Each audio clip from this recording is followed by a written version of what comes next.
Buenas noches a todos, bienvenidos a este estudio. Ya estamos transmitiendo en vivo, gracias a Dios. Qué bueno que ya empiezan a conectarse. Un saludo a todos y pues bueno, hoy vamos a estar viendo un nuevo episodio de este estudio de Elías que pues ha recibido muy buenos comentarios, por supuesto, y esto pues para la gloria de Dios, porque ha traído no solo a mi vida, sino a la vida de muchas personas, muchas bendiciones. Yo quiero comentarte y pues, quizá ya lo sepas, por supuesto, pero cada vez que nosotros tenemos la oportunidad de compartir la palabra de Dios, pues es un tiempo en el que nosotros pasamos en la presencia del Señor, pues para saber qué es lo que hay que decir, qué es lo que podemos estudiar, qué es lo que hay que aprender acerca de cada una de las cosas que Dios nos enseña en su palabra. Pero lo más importante de todo es que nosotros debemos de saber que lo que te hablamos, los que tenemos la oportunidad y la bendición de compartirte la palabra de Dios, pues la recibimos primeramente para nuestra vida y ha sido de muy grande bendición. Y como todas las veces y como siempre yo te animo a que estudies la Biblia, ¿verdad?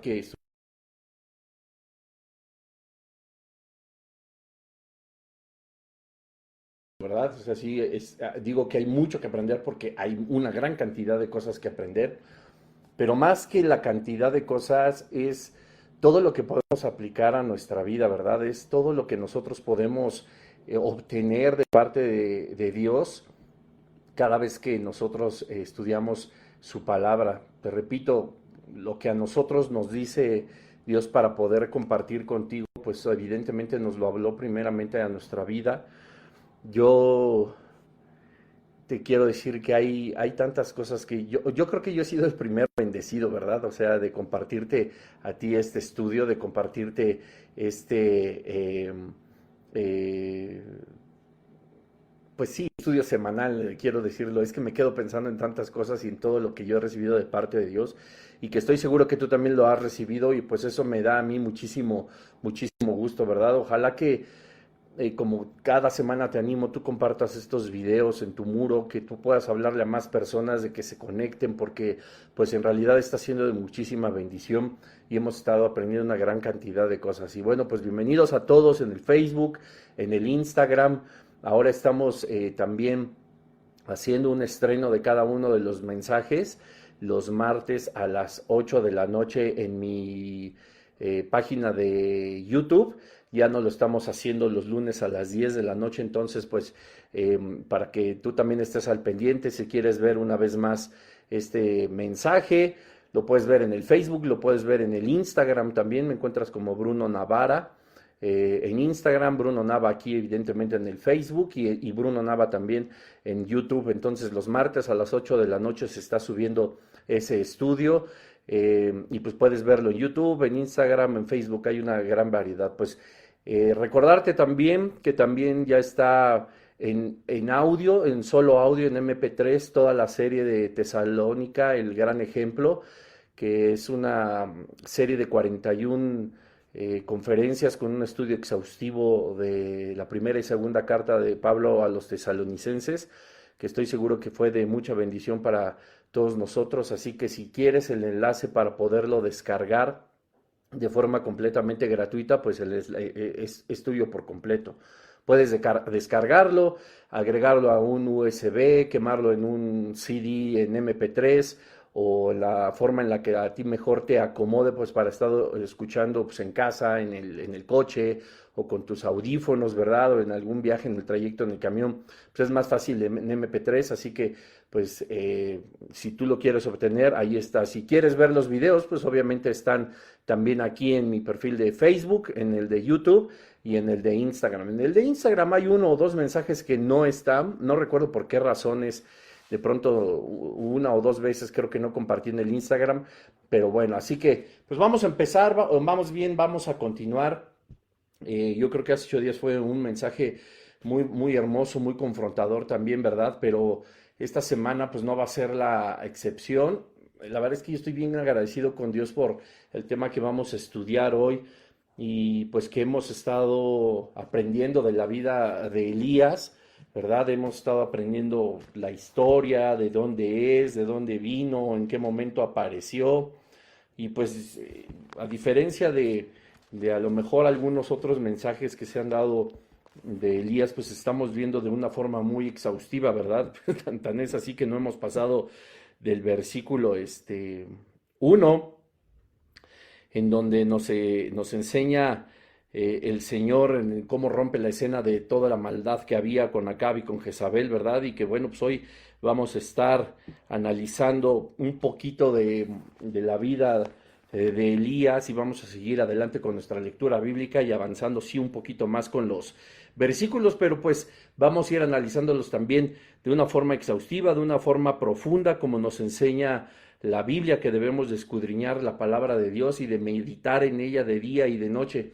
Yo hace un momento que estaba dando un repaso al estudio que tengo la fortuna de compartirte en esta noche, híjole, es que de verdad cada vez uno encuentra más riqueza espiritual y tantas cosas que el Señor nos habla al corazón y que tenemos pues que corregir, que cambiar, otras que debemos de conservar y luchar por conservarlas, etcétera, etcétera, que ha sido de grande bendición. Así que pues vamos a poner este estudio en las manos de Dios para no tomar más tiempo y darle paso al Espíritu Santo y su enseñanza. Padre, en el nombre de Jesús te damos gracias por este estudio. Una vez más estamos reunidos aquí los lunes, Señor, aprendiendo cada vez más de tu palabra. Te damos gracias, Padre, porque eres tú quien nos enseña y nos recuerda todas las cosas. Gracias, Señor, porque a través también de los medios electrónicos, de la tecnología, de las redes sociales, tu palabra puede ser predicada a más personas. Gracias, Señor, porque tú nos has dado vida, Señor, y entendimiento a través de tu Espíritu Santo para saber que eres tú a quien necesitamos buscar de día y de noche, que es en tu palabra que necesitamos meditar de día y de noche. Que todos los espíritus, Señor, contrarios a tu Espíritu Santo del reino de las tinieblas, que quieran traer una confusión del conocimiento de tu palabra, de la interpretación de ella, Señor, también del aprender y aplicarla a nuestra vida, sea reprendido, Señor, por el poder de tu nombre, y que tú, Señor, seas el único el que edifique nuestro espíritu y nuestra vida. Te damos gracias en el nombre de Jesús. Amén.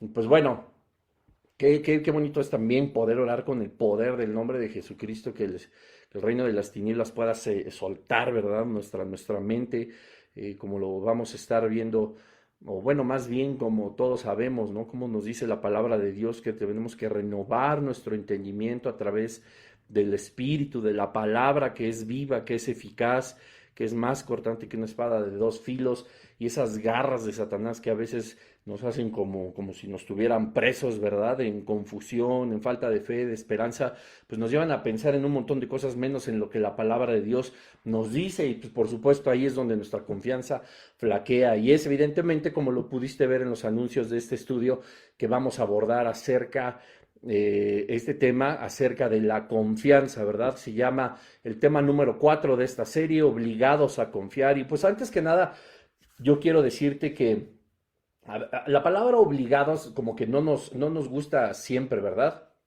No nos gusta que nos digan que estamos obligados a algo, que tenemos obligaciones, que algo nos orilla o nos obliga, en este caso, por ejemplo, a confiar o a creer en el Señor, etcétera. Y pareciera que esa palabra pues, siempre trae una connotación como negativa, ¿no? O sea, como que soy obligado a confiar en el Señor, ¿no? Como que pues entonces nos vamos a estar preguntando a lo largo de esta noche, pues entonces, ¿dónde está mi libre albedrío de escoger si quiero o no?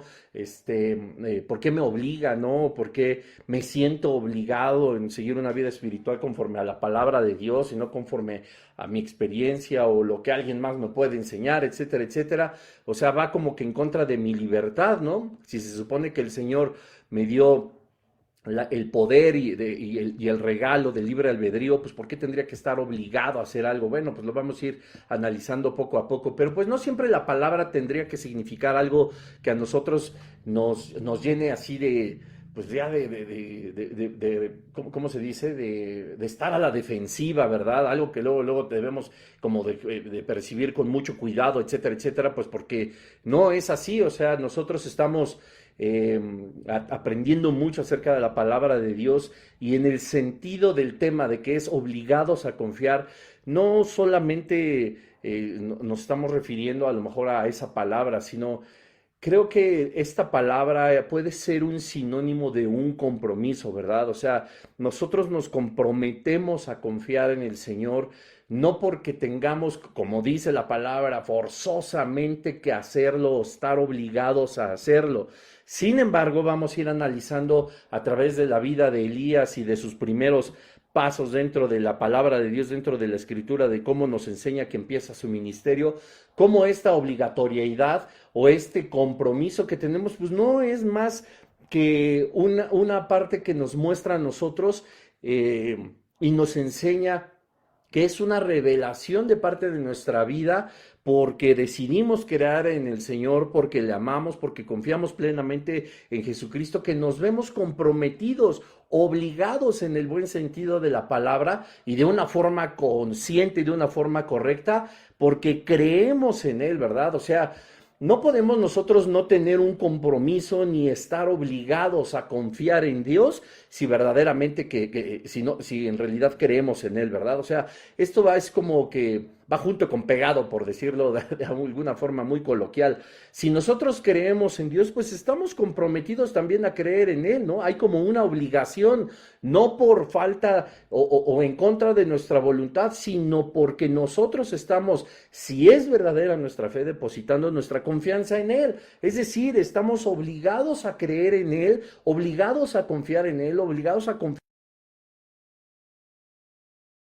en Jesucristo, porque creemos en Él, y esto es nuestro dicho.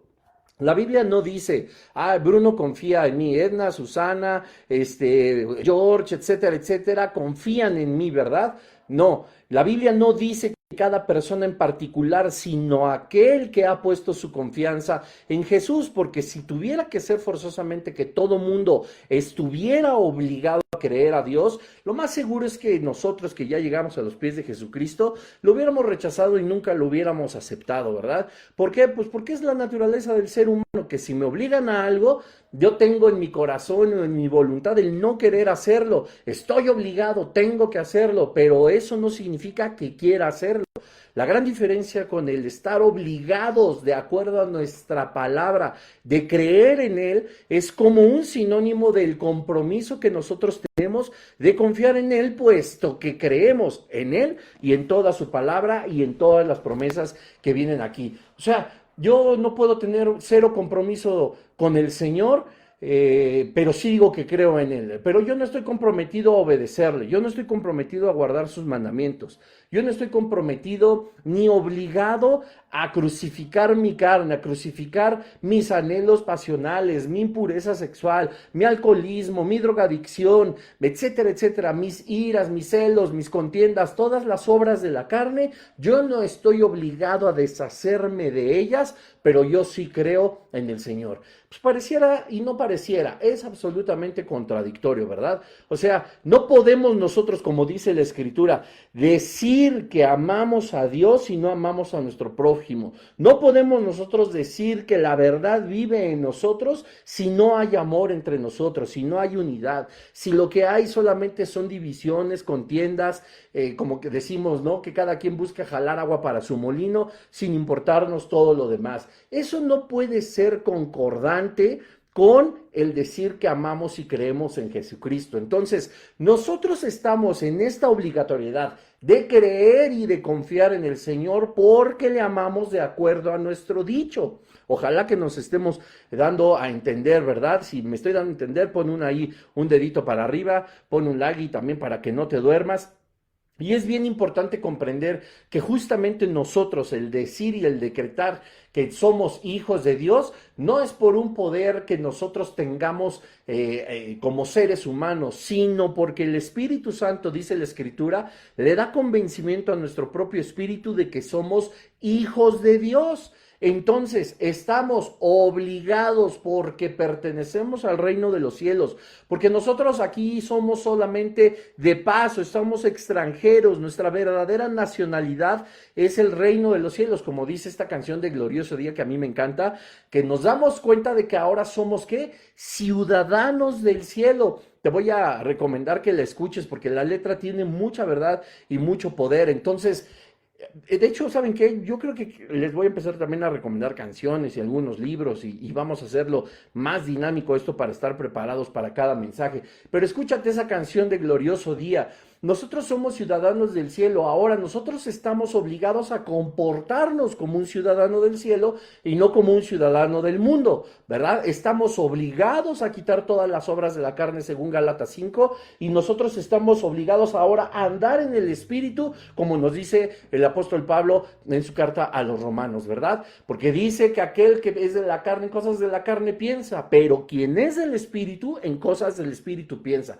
Yo me obligo, yo tengo un compromiso a pensar ahora con una mentalidad de reino, no del mundo. Esto es súper importante que nosotros lo podamos comprender y renovar con la palabra de Dios nuestro entendimiento nos obliga per se a separarnos de las obras de la carne. Así que, bueno, habiendo establecido de qué se trata esto de la confianza y de la obligatoriedad que nosotros tenemos en confiar, en creer en Dios por nuestro dicho y porque nosotros aceptamos la oferta del Dios eterno, vamos a entrar ahora sí a estudiar Primera de Reyes 17. Así que bueno, pues si estás listo, vamos a empezar. Voy a leer Primera de Reyes, primer libro de Reyes, capítulo 17, versículo 1. Entra Elías, ¿verdad? Entonces Elías Tisbita, que era de los moradores de Galaad, dijo a Acab: vive Jehová Dios de Israel, en cuya presencia estoy, que no habrá lluvia ni rocío en estos años, sino por mi palabra. Ok, versículo 2. Y vino a él palabra de Jehová diciendo, imagínate, no hay un lapso de tiempo distinto, esto ya lo habíamos visto en los episodios anteriores. Él estaba delante de Acab, él estaba en la presencia de Dios y no solamente le dijo ya la advertencia: vive Jehová Dios en cuya presencia estoy, que no habrá lluvia ni rocío en estos años, sino por mi palabra. Dios ya le había indicado a Elías que le dijera esta advertencia a Acab. Pero sin más ni más, no pasó un día, no pasó una semana, no pasó una hora, sino continúa diciendo el relato que en ese momento no solamente hablaba de la lluvia Elías para Acab, ¿verdad? Sino que Dios en ese momento también le estaba hablando a Elías. ¿Por qué? Porque estaba en su presencia. Dice el versículo 2, sin un cambio de tiempo, sin una temporalidad distinta. Y vino a él palabra de Jehová diciendo... Ojo, mientras Elías le decía eso a Acab, dice después que vino palabra de Jehová a Elías, una vez más, pero ahora ya no era para Acab, ahora era para Elías. Y le dice: apártate de aquí. ¿De dónde? ¿Ven? Estaba ahí mismo, estaba justo ahí. Dice: y vuélvete al oriente y escóndete en el arroyo de Querit, que está frente al Jordán. Beberás del arroyo, y yo he mandado a los cuervos que te den allí de comer. Y él fue e hizo conforme a la palabra de Jehová. Pues se fue y vivió junto al arroyo de Querit, que está frente al Jordán. Versículo 6, y los cuervos le traían pan y carne por la mañana, y pan y carne por la tarde, y bebía del arroyo. Versículo 7, pasados algunos días se secó el arroyo porque no había llovido sobre la tierra. Vino luego a él palabra de Jehová diciendo, y aquí nos vamos a quedar. Vamos a analizar estos versículos, qué cosa tan impresionante. Primero, Querit, que era el arroyo, no se sabe en realidad y no se ha ubicado bien dónde está, pero eso no va a ser importante. Vean cómo todos los nombres y todo el sentido de la Biblia tiene algo bien interesante que decirnos a cada uno de nosotros. Querit viene del hebreo charad, que significa cortar o quitar. Es bien importante que nosotros comprendamos esto. ¿Por qué?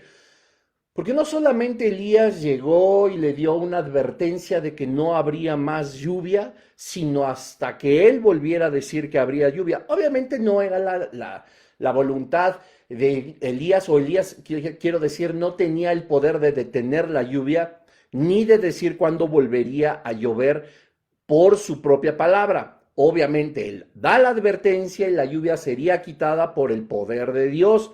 Y él vendría que cuando él dijera que volviera a llover, volvería a llover por la voluntad y el poder de Dios. Es decir, Dios le iba a decir en qué momento tendría que abrir la boca a Elías para que volviera a llover. No que Elías tuviera el poder de detener la lluvia y de volverla a traer a la tierra, ¿verdad? Así que cuidado con eso, porque si no al rato van a estar como los católicos. Ay, no, pues Elías era un súper hiper milagroso. Y bueno, yo no sé si haya un San Elías, pues, la verdad no sé de los miles o cientos de santos que pueda tener la iglesia tradicional y a lo mejor algunos otros, pero estoy seguro que habría alguien que diría, ya ves, Elías hacía milagros y hacía llover fuego del cielo y detenía la lluvia y volvía otra vez y así, ya lo vamos a ver los milagros. Y después de Eliseo, que qué bárbaro, los milagros de Eliseo lo mismo, son una cosa que nos vuelan los fusibles.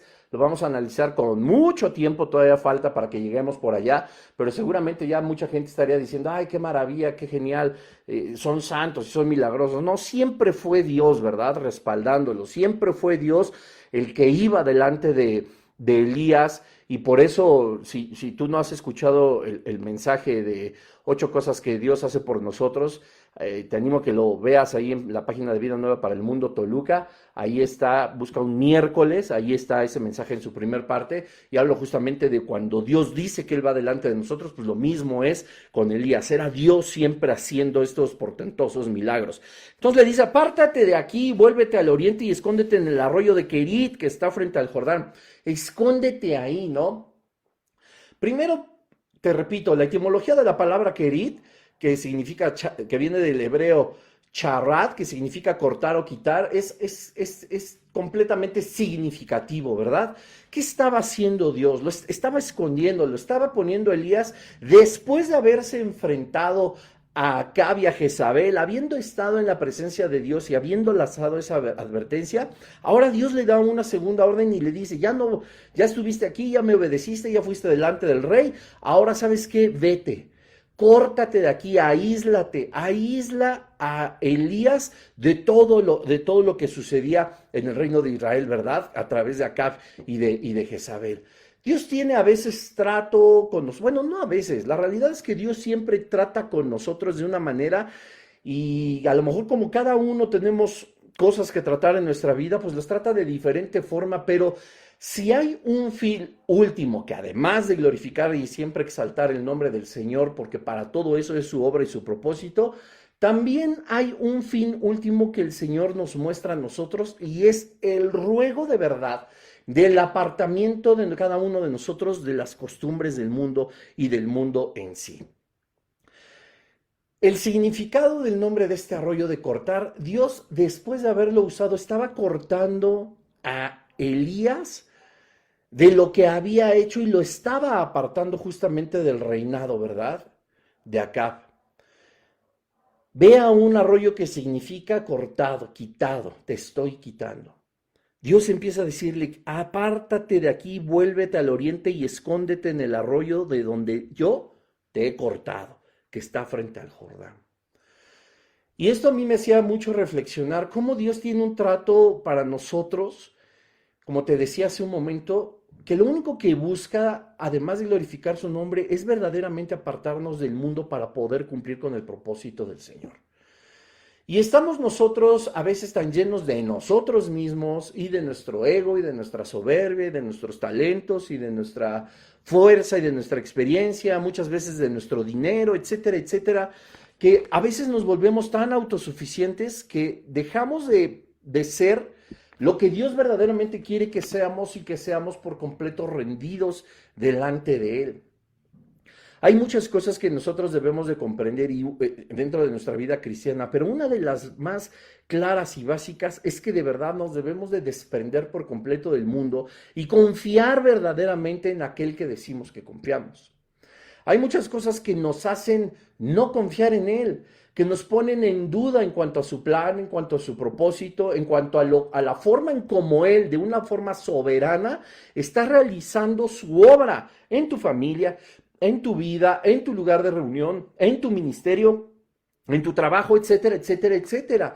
Y entonces nosotros empezamos a desconfiar. Ojo, desconfiar no solamente significa declarar que yo no confío en lo que está pasando, como que no va bien por ahí la cosa, ¿no? No estoy tan seguro de que sea lo mejor para mí. No, no estamos diciendo que desconfiar sea solamente cuando pronunciamos lo que nosotros no podemos confiar, sino nuestra propia actitud nos dice muchas veces que no estamos confiando en quien deberíamos de confiar plenamente. Déjame explicarte. El trato que Dios puede tener para nosotros, la obra que está Él haciéndose cargo dentro de nuestra vida, en todas las áreas de nuestra vida, espiritual, social, familiar, laboral, emocional, nos da a nosotros pues un ejemplo claro. Yo no sé qué es lo que tú estás atravesando, qué atravesaremos el día de mañana o los siguientes días, o qué fue lo que tú atravesaste, pero muchísimas veces nuestra actitud solamente demostraba que no estábamos confiando en Dios. No nos estábamos obligando a desprendernos de lo que sucedía, que eminentemente estaba bajo su control y que también estaba bajo su soberanía, porque Dios estaba teniendo un propósito en todo momento y lo sigue teniendo para que nosotros atravesemos lo que estamos atravesando. Es bien fácil confiar, pues cuando no hay nada de qué desconfiar. Es bien fácil confiar cuando todo está bien, Dios me ha bendecido, Dios me mantiene sano, Dios me mantiene estable, Dios me mantiene con trabajo, bien con mi familia, bien en el ministerio, etcétera, etcétera, ¿no? A nosotros nunca nos va a costar trabajo decir confío en Dios. ¿Por qué? Pues porque todo está resultando de acuerdo al plan de Dios 100%. Pero ¿qué sucede cuando en serio viene la adversidad? ¿Qué sucede cuando nosotros tenemos, escúchame bien y lo digo entre comillas para quienes después van a escuchar el MP3 y no ven el video? ¿Qué va a suceder, lo digo entre comillas, cuando nosotros tuvimos una victoria en el Señor y al instante siguiente el Señor nos corta y nos manda a Querit, al río, al arroyo Querit, que estaba lejos de nuestra victoria, y nos empieza a apartar para tratar con nosotros? Perdemos la confianza. Empezamos a decir, pues, ¿qué pasó? Si ayer fue un día de victoria, hoy ¿por qué estoy cortado? Hoy ¿por qué estoy aislado? Hoy ¿por qué Dios está tratando conmigo? No, estoy, y me pongo triste y me pongo deprimido.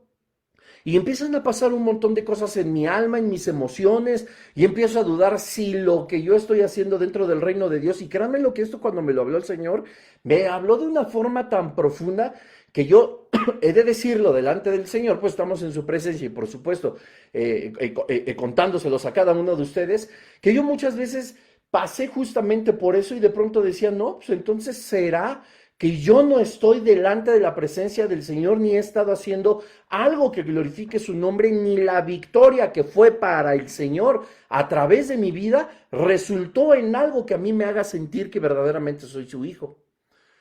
Y entonces dejé de confiar, ¿verdad? Seguía a lo mejor adelante con mi ministerio, seguía adelante a lo mejor con mi carrera, con mi escuela, con mi relación emocional, etcétera, etcétera, pero yo no estaba confiado en que todo eso estaba dentro del plan del Señor. A mí me tenía intranquilo, a mí me tenía dudando, a mí me tenía a lo mejor de malas, irritable, desesperanzado. Nunca dije, yo no confío en Dios, pero ¿qué tal mi actitud? ¿Verdad? Por eso nosotros cuando hablamos de este tema de que estamos obligados a confiar, es porque nuestro dicho, como te decía en un inicio, porque nuestro dicho de creer verdaderamente en Jesús, de creer verdaderamente en Dios, tiene que traer a nuestra vida una paz, como dice la Escritura, que sobrepasa todo entendimiento, porque yo no estoy atado a las cadenas de duda, yo no estoy atado a las cadenas de tristeza, de desesperanza, yo no estoy atado a las cadenas de miedo, de temor, de rencor, de duda, de tristeza. Si no estoy libre de todo eso, me obligo a romper con esas cadenas y a confiar en la soberanía y en el amor de Dios. Lo vamos a ver más adelante, porque incluso después de que Elías se enfrenta a los centenares de falsos profetas y a los profetas de Baal y a Jezabel, nos vamos a dar cuenta una vez más de su estado de ánimo. Imagínate, lo habíamos visto en los episodios anteriores, cómo Elías debió haberse preparado de tal manera que se puso delante del rey Acab y le dijo, no habrá más lluvia sino hasta que yo lo vuelva a decir. Y esta amenaza y esta advertencia viene de parte de Dios. Bueno, no, en realidad, pues que no es una amenaza, Dios no amenaza, ¿verdad? Dios nos advierte, ¿no? Ya, porque aparte lo cumple. Eso sí nos tiene que quedar claro. Imagínense el hombre que era y le dice, ok, ya lo hiciste, muchas gracias, ahora te me vas cortado de este lugar, te me vas aislado y vas a empezar un trato que yo tengo para ti, para desarmarte por completo y que tú puedas confiar plenamente en mí, le dijo Dios. Esto nos lo dice también ahora. Es súper importante que nosotros podamos comprender que cada uno de los tratos que Dios tiene con nosotros es con el fin último de desarmarnos. No es opcional.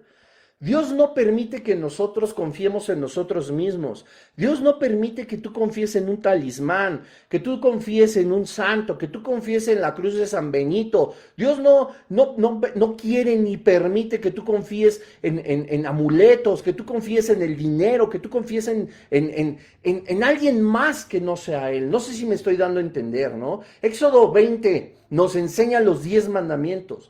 Dios quiere que pongamos en práctica el primer mandamiento. No te harás ningún Dios diferente a mí, ni semejanza, ni harás estatua, ni te inclinarás a ellos, ni depositarás tu confianza en ninguno de ellos. Léete Éxodo 20, ahí es donde están los 10 mandamientos.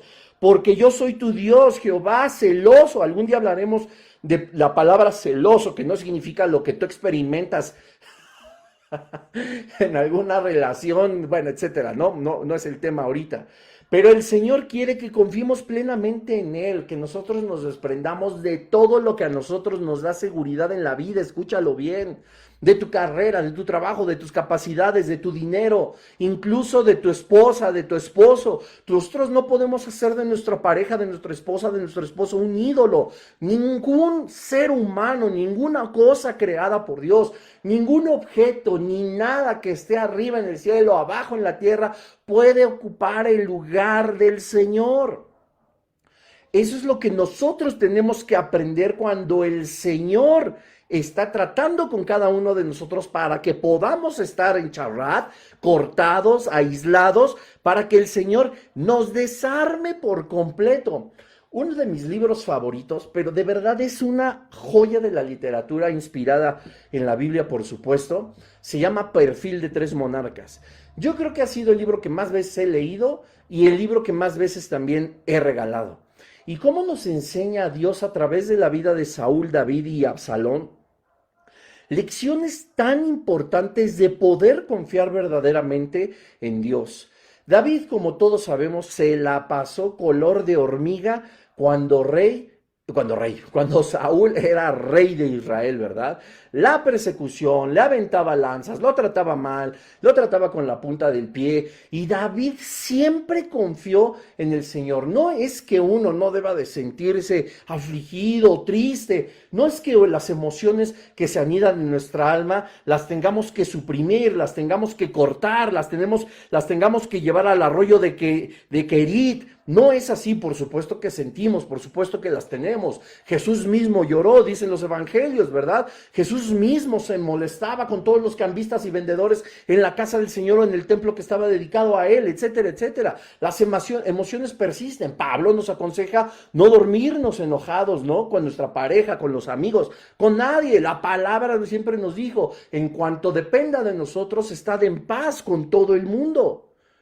Las emociones están ahí, pero eso no significa que tengan que ser afectadas por la obra que Dios está haciendo en nosotros. Ojo, como lo hemos dicho, no solo en la serie pasada de los Tesalonicenses, sino también en esto lo hemos dicho, muchas cosas de las que pasamos, ojo, tampoco te consueles, lo digo también entre comillas, de que ahí es el trato de Dios y es la obra de Dios y yo aguanto. Qué bueno que aguantes, pero también tienes que estar consciente que muchas de esas cosas son a causa y como consecuencia de nuestro pecado, a causa y como consecuencia de lo que nosotros no hicimos bien. No todo se lo vamos a achacar a Dios. Ahorita se me viene a la mente una frase que no me acuerdo quién dijo, hace muchos años, cuando estaba también muy de moda la guerra espiritual y la liberación, y todo el mundo andaba sacando demonios, y todo el mundo se sentía así, el guerrero más imponente, y yo creo que hasta el reino de las tinieblas, ¿cuántas veces no se ha reído de estos cristianos o de estos pseudocristianos? Qué horror, de verdad. Y decía, bueno, hoy la iglesia en aquellos años, que no lo dudaría que sigue siendo muy actual. Decía esta persona, que no recuerdo el nombre, no la puedo citar porque no lo recuerdo y no voy a mentir, decía, Ahora la iglesia clama por liberación. Los miembros de una iglesia, los cristianos, claman por ser liberados. Claman porque lo que ellos necesitan es ser liberados, cuando la realidad de las cosas es que lo que necesitan es un genuino arrepentimiento. Eso fue algo monumental, porque todo es el reino de las tinieblas, y todo es Satanás, y todo es el patas, y todo es el chamuco, el chanclas, y todo es el demonio, y todo es el diablo, y todo se lo echamos ahí, cuando lo que realmente uno necesita no es una liberación, sino que cada persona tenga que arrepentirse verdaderamente de sus actos. Eso es bien importante. Eso es sumamente importante. Deja de achacarle tu actitud al diablo. Tú también decidiste pecar o no. Deja de achacarle tus pecados a que fui influenciado por el reino de las tinieblas, cuando mi voluntad me hizo prender la computadora y estar viendo cosas que no. Ver mujeres que no debo de estar viendo, que no sean mi esposa. Estar mintiendo, estar pecando, estar en adulterio, estar en fornicación, en impureza sexual, en robos, en hurtos, en celos, en iras, en contiendas. Vuélvete a echar las obras de la carne de Gálatas 5. No hay ninguna que no parta primeramente de nuestra decisión de haber caído y de haberlo hecho. Dice la palabra de Dios que nosotros podemos ser tentados, y la tentación es un pecado, pero cuando nosotros estamos maquinando y le estamos dando tantas vueltas al pecado, dice que nuestros pensamientos y nuestra propia concupiscencia dan a luz al pecado. Es ahí cuando ya merecemos un juicio. Y no le voy a echar la culpa a Satanás, porque si bien es cierto que sí, el buffet y la charola de pecado está a un clic de distancia, o a cualquier momento podemos nosotros pecar, también está la decisión de no hacerlo.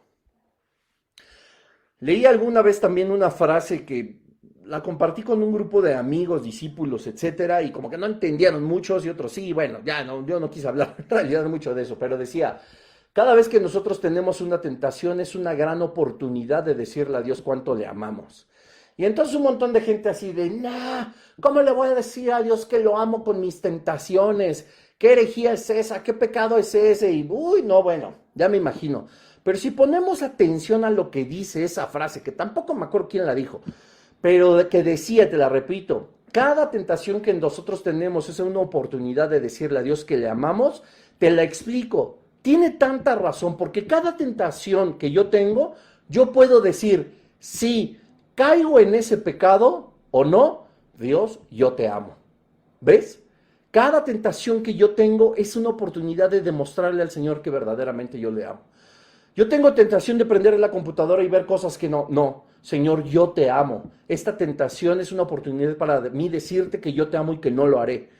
¿Me explico? Es algo fantástico. Pero bueno, no es opcional, como te decía. Dios tiene un trato con nosotros que nos hace quitarnos del mundo sí o sí.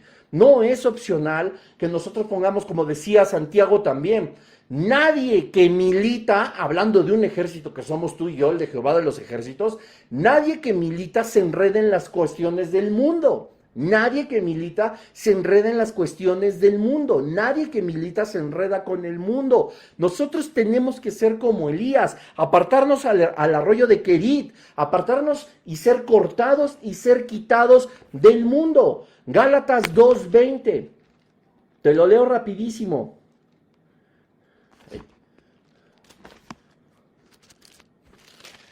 ¿Qué dice Gálatas 2:20? Dice así: con Cristo estoy juntamente crucificado, y ya no vivo yo, mas vive Cristo en mí, y lo que ahora vivo en la carne, lo vivo en la fe del Hijo de Dios, el cual me amó y se entregó a sí mismo por mí. Con Cristo estoy, ¿qué? Juntamente crucificado. Déjame decirte algo. ¿Tú te imaginas a Cristo con un pie en la cruz? Estoy hablando en sentido figurado, naturalmente, y con un pie en el mundo. ¿Por qué nosotros sí?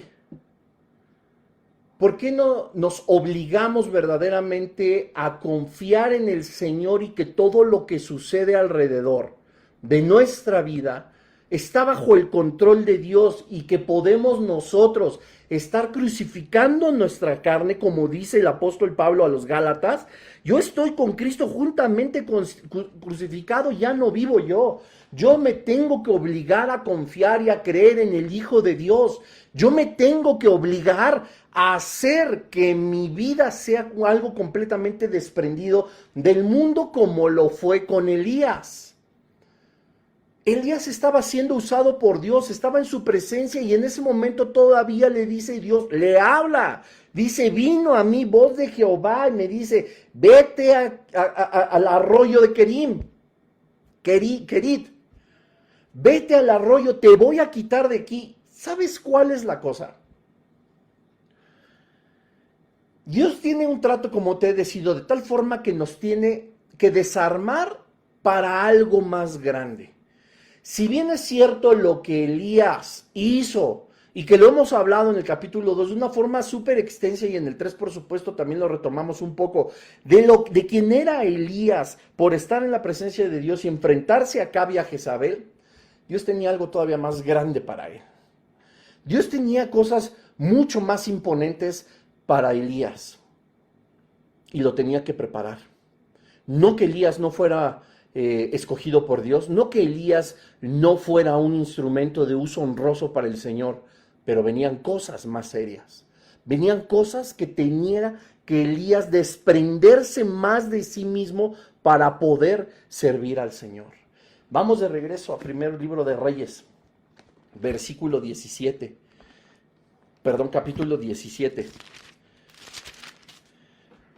Apártate de aquí, vuélvete al oriente y escóndete en el arroyo de Kerit, escortado y aislado que está frente al Jordán. Beberás del arroyo y yo he mandado a los cuervos que te den allí de comer. Y él fue e hizo conforme a la palabra de Jehová, pues se fue y vivió junto al arroyo de Kerit, que está frente al Jordán. Ojo aquí, nuestra confianza tiene que ser tan grande en Dios, que hasta que lo que parecía imposible de hacer o resultara, lo pudiéramos creer. Nosotros a veces vemos problemas y decimos, no hay salida. No hay manera de que esto se corrija. No hay manera de que mi esposo, de que mi esposa se rindan al Señor o que mis hijos. No hay manera de conseguir este empleo. No hay manera de que mi salud mejore. No hay manera de que mis sueños se cumplan. No hay manera. Yo lo veo imposible. O sea, yo ahorita te lo digo, ¿no? Aquí, en el pequeño jardín que hay en casa, yo veo imposible que todos los pajarracos que vienen a picar mi jardincito para comerse no sé qué, me traigan a mí un bistec, ¿verdad? O me traigan a mí un fileto, que me traigan a mí algo de comer. Yo lo veo imposible. O sea, es que imagínatelo. No estaba hablando Dios en un sentido figurado. Le dijo, los cuervos te van a alimentar. Y si a ti Dios a lo mejor ahorita te lo dijera, te van a venir a alimentar los cuervos, o te va a venir a alimentar una vaca, o te van a traer de comida algunos animales, o sea, ¿tú qué dirías? Yo platicaba hace poco con mi esposo, o sea, ¿cuál es el nivel de fe que se requiere en las personas del Antiguo Testamento y cuál con nosotros en el Nuevo Testamento? Y yo le decía, hay dos grandes mundos, ¿no? ¿Por qué? Porque ellos podían ver los milagros de Dios, ellos vieron a Jesucristo, vieron al ángel de Jehová, Elías lo vio, lo vamos a estar analizando, vieron la columna de fuego, la nube, vieron cómo se abría el mar, vieron por supuesto el poder de Dios. Y creyeron, ¿verdad? Obviamente algunos no, ni viendo. Como dicen en Yucatán, estás viendo y no ves. Y los del Nuevo Testamento, que no conocimos a Jesucristo, estamos poniendo en fe una práctica, pues ahora sí que sin ver, como dice la palabra de Dios. Nosotros creemos no por vista, sino por fe. Entonces hay dos tipos de fe bien diferentes. Pero algo sí es verdad.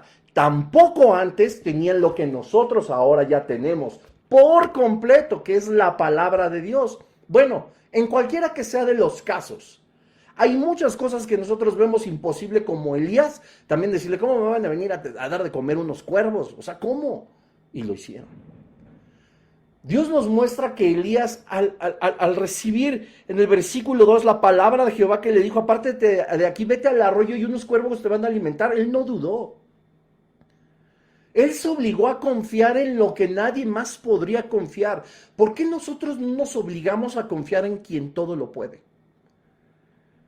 ¿Ves cómo este tipo de obligatoriedad sí tiene que ser parte fundamental de la vida cristiana? ¿Por qué no nos obligamos verdaderamente a confiar que Dios todo lo puede? Que Dios sí puede cambiar a tu pareja, que Dios sí puede darte ese empleo, que sí puedes cumplir tus sueños, que Dios sí puede prosperar tu ministerio. ¿Por qué no podemos obligarnos a confiar en que Dios hará lo que dijo que haría? ¿Y sabes cómo nos debemos de obligar? Rechazando al mundo, escudriñando su palabra, llenándonos de la presencia de Dios. Eso es obligar a mi carne a decirle, tú no mandas, manda el Espíritu que vive en mí. Y confiar en el Señor y obligarme a decir, yo no pertenezco a este mundo. Mi ciudadanía es celestial. Y si Dios dijo que lo haría, Él lo va a hacer. Y si Dios lo prometió, Él lo va a hacer. Pero el Señor, te repito, tiene que enfocarse en desarmar todo lo que somos nosotros. El Señor tiene que enfocarse en cercenar de nosotros, de nuestra carne, de nuestra vida, todo lo que ocupa su lugar. Y en este caso es también la duda y el temor. Dice 2 Corintios 7.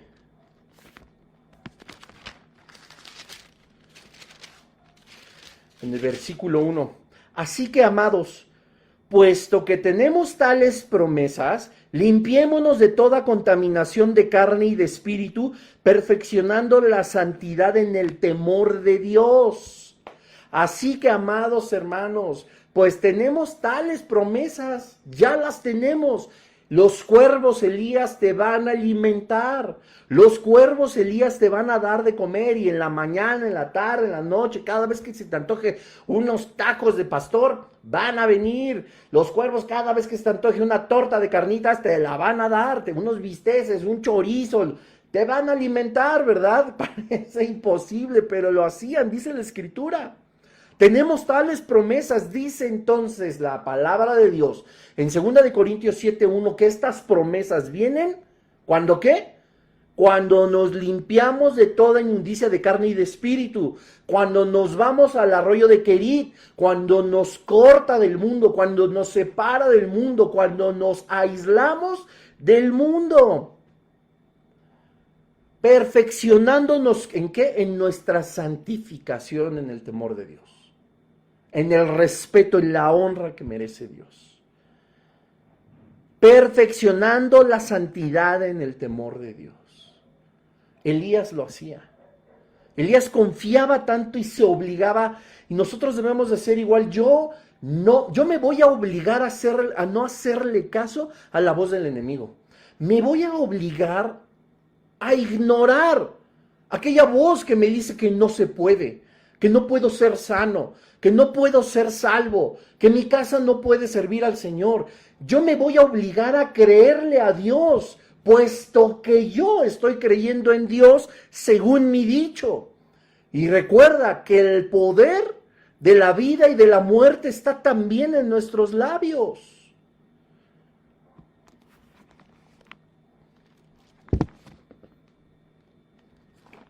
Abraham le creyó. Le creyó. Se obligó a quererle, deja tu tierra y a tu parentela. No, pues es que aquí está mi mamá, aquí está mi papá, aquí está aquí está mi coche, aquí está mi trabajo, aquí está mi todo. Abraham se obligó a creerle. Moisés se fue, dejó un principado, se aisló 40 años siguió sirviendo a su suegro, ¿verdad? Cuidando ovejas que ni eran de él. Y va Dios y le dice, ve y libera a mi pueblo. No, pero pues es que yo ya llevo aquí bien rico mis ovejas, ¿verdad? Yo aquí recibo mi pan, mi paga, tengo a mi esposa, yo ya estoy aquí bien. Se obligó a no hacerle caso a la comodidad, ni a su zona de confort, y creyó en que él era instrumento de uso honroso en las manos de Dios. Samuel fue ofrecido de por vida para servirle al Señor, y él bien no hubiera podido decir, no, esta vida a mí no me gusta, está más cómodo como veo a todos mis primos, a todos mis hermanos, está más cómodo como veo a toda la gente de mi edad que se divierte, son niños, son jóvenes, todos están así, yo porque tengo que servir al Señor, no. Samuel se obligó a no hacer caso de lo que veía en el mundo, sino a cumplir lo que su familia había ofrecido al Señor. Ruth, Esther, todas las personas determinaron no contaminarse. José mismo, determinaron no hacer caso. Dijeron, yo ya no me pertenezco, le pertenezco al Dios que amo. Yo me obligo a confiar en Él. Tengo un compromiso con mi Dios, con lo que más amo. Pero no nos dejamos moldear. Ellos pudieron haberse resistido y pudieron haber dicho que no, como el joven rico que le dijo no a Jesús, que se fue afligido cuando Jesús le pidió que vendiera todas sus riquezas y lo diera a los pobres. Todo el mundo tiene el derecho de decir que no, tú todavía lo tienes, yo todavía lo tengo. Tengo ese libre albedrío que Dios sigue respetando. Pero confiar en el Señor es obligarnos a dejar el mundo. Es obligarnos a ser unas personas como la Biblia dice que debemos de ser, hombres y mujeres del Señor. Y quiero que notes algo, ya vamos terminando. Me voy a pasar unos minutos seguramente. Dice el versículo 5, y él fue e hizo conforme a la palabra de Jehová, pues se fue y vivió junto al arroyo de Querit, que está frente al Jordán. Y los cuervos le traían pan y carne por la mañana y pan y carne por la tarde, y bebía del arroyo. Pasados algunos días se secó el arroyo porque no había llovido sobre la tierra. ¿Te suena? Elías en el versículo 1 del capítulo 17 había lanzado una advertencia acá. No va a llover.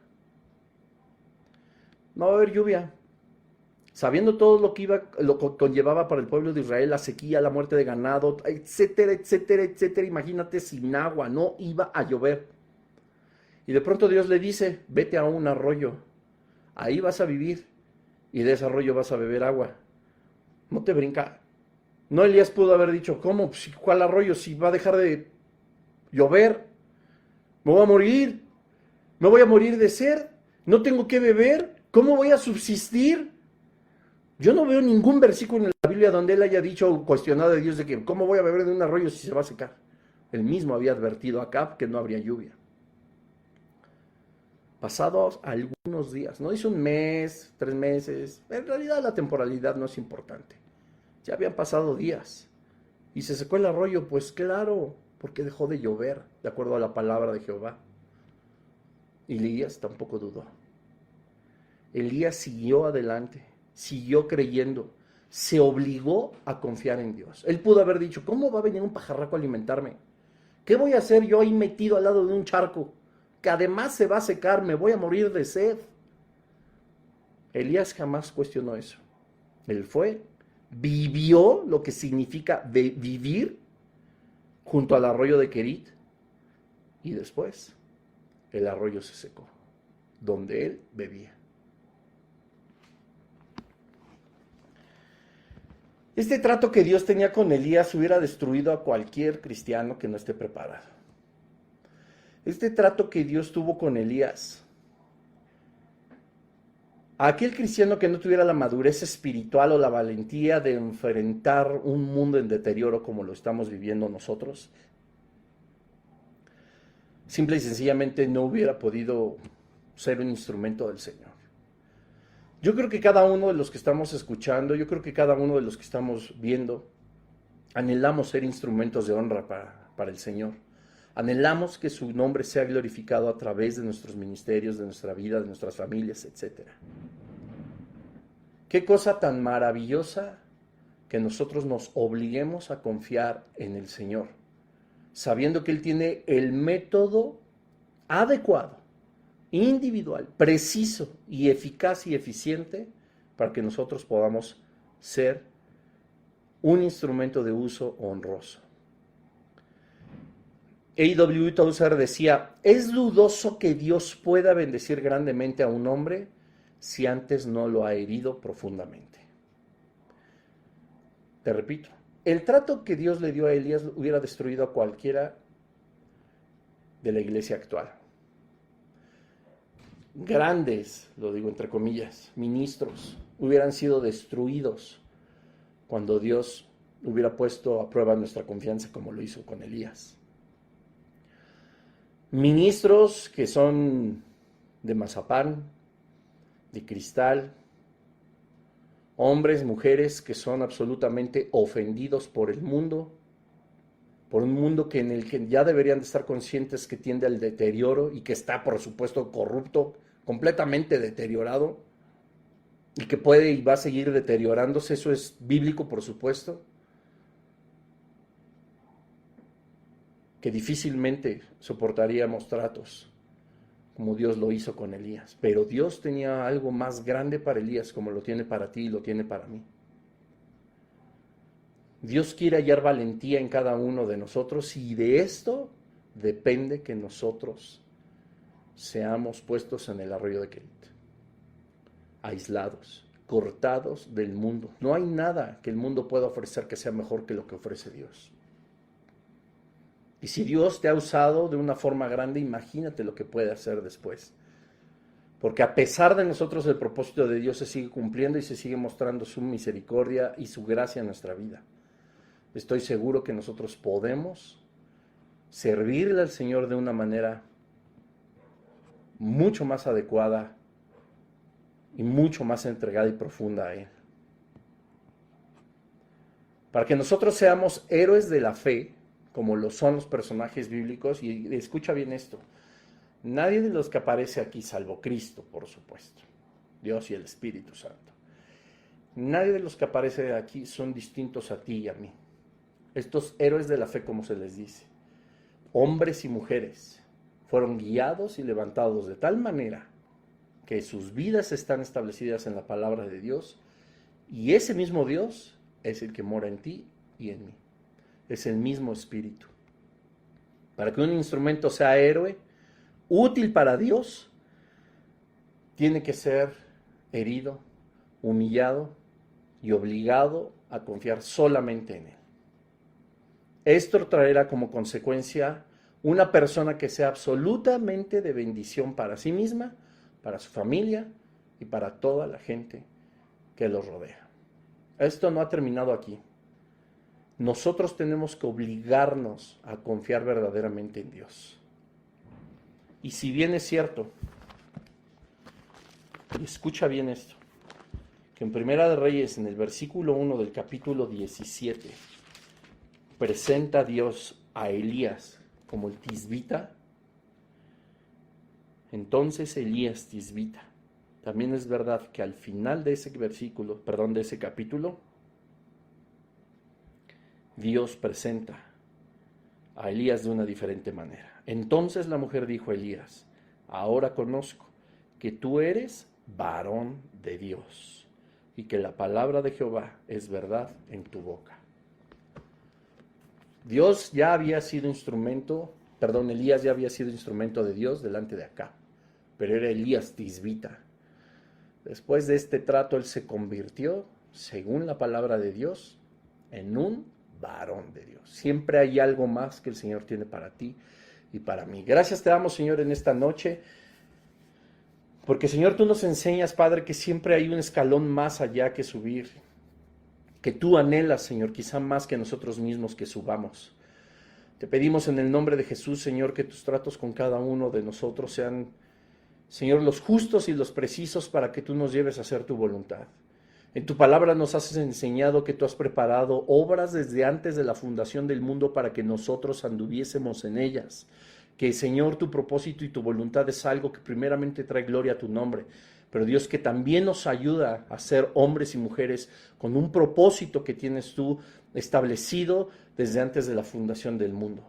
Que tus tratos en nosotros, Señor, nos hagan comprender que estamos descansando en tu voluntad, que tú tienes el control absolutamente de todo, que no importa lo doloroso, lo fuerte, lo difícil que pueda ser, no importa cómo nosotros podamos sentirnos, nosotros sabemos que tú estás al control y que tú has determinado que las cosas sucedan de esa manera con un fin último y eterno y un propósito que glorifica tu nombre.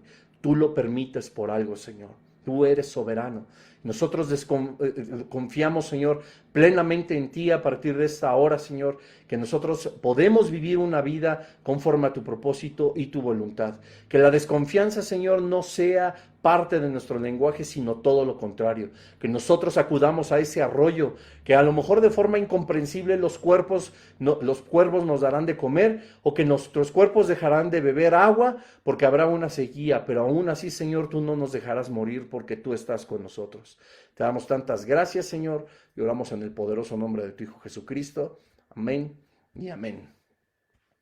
Pues bueno,